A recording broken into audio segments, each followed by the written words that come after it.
We're all ready for a game, are you? I think we're going to play. All indications are we're going to play a game.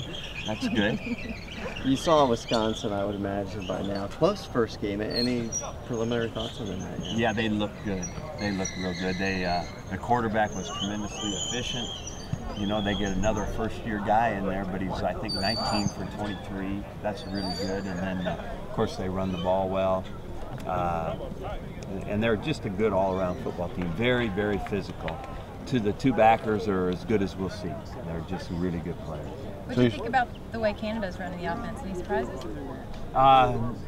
There's a few new tweaks, but they're using their personnel. You know, so you know all that is pretty consistent as far as I see. And but you know, putting his mark on it, changing it up enough to make it interesting for us. You know. Talking about the postponements, do you have extra time to prepare for Wisconsin? And if so, is that any kind of advantage? Well, we did have a couple extra days that we started with short periods of practice. You know, we weren't given a lot of notice about that, but we had what was Friday and Saturday where we did a little bit of Wisconsin work. So that's, you know, it doesn't substitute for getting to play a game, but it's a good thing. It's a silver lining to the whole thing. So you get to play a game, and then you have a bye. I know you can't control these things, but that's a slow start as far as game action. Yeah, we had that one time before. I don't remember what year it was, but we had a bye to open a game, and then a bye, which just, you know, scheduling is going to be like this from now on, right? I mean, it's going to not quite as weird as our start, but it's going to be different because of TV. It's just going to be our life. But you can put a bye in the middle of the season, can't you? Yeah, it doesn't have. But it all depends on if it all fits out with all the other scheduling. You want me to take that over for you and get that put in there? Why don't you do that?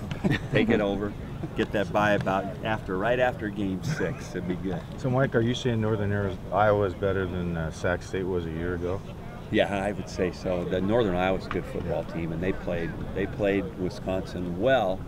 But when you watch that game, it was not in doubt. I mean, Wisconsin was up, I think, 26-7 or something like that. So they were always in control. Do you get a sense that the guys are eager to hit somebody else?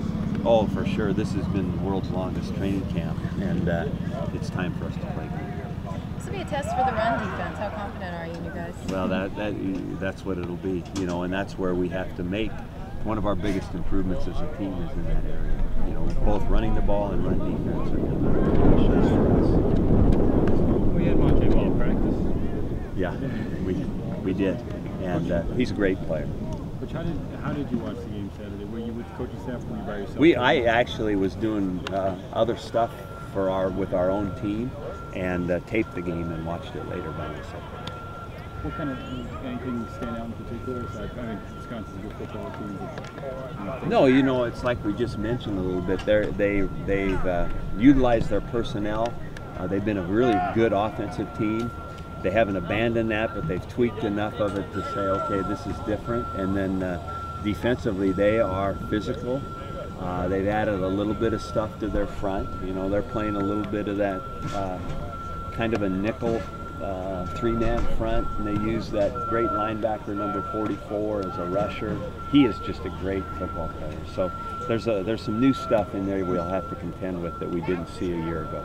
Contrasting how Russell Wilson ran their offense to Daniel Ryan, what were the biggest differences? I didn't skip a beat. I mean, when a guy goes 19 for 23, you know, that's pretty efficient. So how can you make any kind of other comparison other than that's pretty good quarterbacking?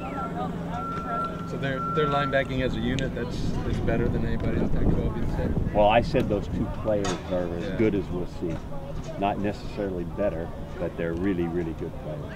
Coach Anthony Watkins back in pads today. What's his status getting updated? It's always wait and see with him. You know, we'll see how he reacts tomorrow and see if he practices again.